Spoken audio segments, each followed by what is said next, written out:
നമ്മൾ ആ ദൃശ്യങ്ങൾ കണ്ട ദൈവത്തിൻ്റെ കരം എന്ന് പറയില്ലേ, അതാണ് ആ കൈയുടെ ഉടമ വിജിത് ലാൽ അല്ലേ? ഇത് എന്താ ഇന്നലെ സംഭവിച്ചേ? ഇത് ഇന്നലെ കാരാളിമുക്ക് സ്റ്റോപ്പിൽ ബസ് നിർത്തിയതിന് ശേഷം യാത്രക്കാർ 3-4 പേരുണ്ടായിരുന്നു.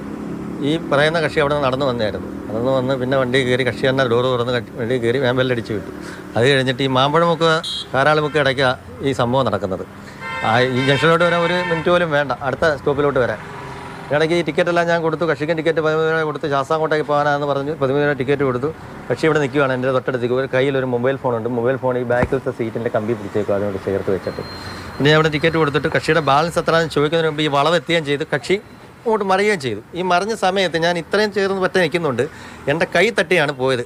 കക്ഷിയുടെ കൈ തട്ടിയാണ് പോയത്. അപ്പോഴത്തേക്ക് ഞാൻ ഇങ്ങനെ നിന്നുകൊണ്ട് തന്നെ എനിക്ക് തിരിഞ്ഞ് നോക്കാനുള്ള ടൈമൊന്നും കിട്ടില്ല. 15 സെക്കൻഡ് കൊണ്ട് ഞാൻ കൈ നീട്ടിയപ്പോൾ കക്ഷിയുടെ റൈറ്റ് ഹാൻഡാണ് എനിക്ക് കിട്ടി. ഈ ഡോറ് കക്ഷിയുടെ ബാക്ക് വശം തട്ടി ഡോർ ഓപ്പൺ ആയി പോയി. ഞാൻ പിടിച്ച് മുകളിൽ കയറ്റിയതിന് ശേഷമാണ് പുള്ളിയെ കൊണ്ടുവന്ന് ഞാൻ പറഞ്ഞു അങ്ങോട്ട് മാറിയിരിക്കാൻ പറഞ്ഞത്. അതുകൊണ്ടാണ് ദൈവത്തിൻ്റെ കൈയെന്ന് പറയുന്നത്. കാര്യം എന്ന് വെച്ച് കഴിഞ്ഞാൽ അത് ആ വീഡിയോയ്ക്കകത്തെന്ന് വെച്ച് കഴിഞ്ഞാൽ നമ്മൾ തിരിഞ്ഞു പോലും നോക്കുന്നില്ലല്ലോ. തിരിഞ്ഞു നോക്കിയത് എന്ന് വെച്ചാൽ പരസ്പരം പറഞ്ഞുകൊണ്ട് ചെയ്താൽ പോലും ഇത്രയും പെർഫെക്ഷൻ ആവത്തില്ല.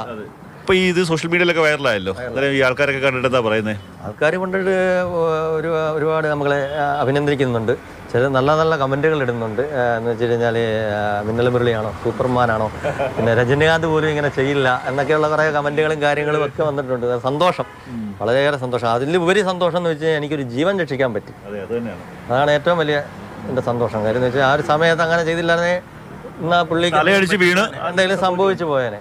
ഈ ബസ്സിൻ്റെ ഡ്രൈവറുണ്ട് ഈ സംഭവം ഉണ്ടായ സമയത്ത് പെട്ടെന്ന് തന്നെ വണ്ടി നിർത്തിയോ? പെട്ടെന്ന് തന്നെ ബെല്ലടിച്ച് സൈഡിലോട്ട് ഒതുക്കി. അപ്പോൾ ഡോറ് ഇങ്ങനെ തുറക്കുന്ന പോലെ തോന്നി. അപ്പോഴേ വണ്ടി അങ്ങ് നിർത്തി.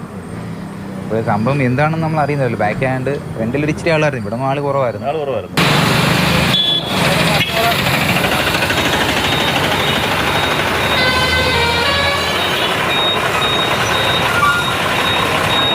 പലപ്പോഴും നമ്മൾ ഈ സ്വകാര്യ ബസ് ഉടമകളെ കുറിച്ചൊക്കെ നെഗറ്റീവായിട്ടുള്ള പല കാര്യങ്ങളും പറയാറുണ്ട്. ഡ്രൈവർമാരെ കുറിച്ചും കണ്ടക്ടർമാരെ കുറിച്ചൊക്കെ നെഗറ്റീവായിട്ടുള്ള കാര്യങ്ങൾ പറയാറുണ്ട്.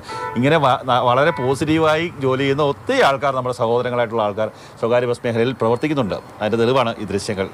ക്യാമറമാൻ ഷനാസ് ഫരീദിനൊപ്പം കണ്ണൻ നായർ, മാതൃഭൂമി ന്യൂസ്, കൊല്ലം.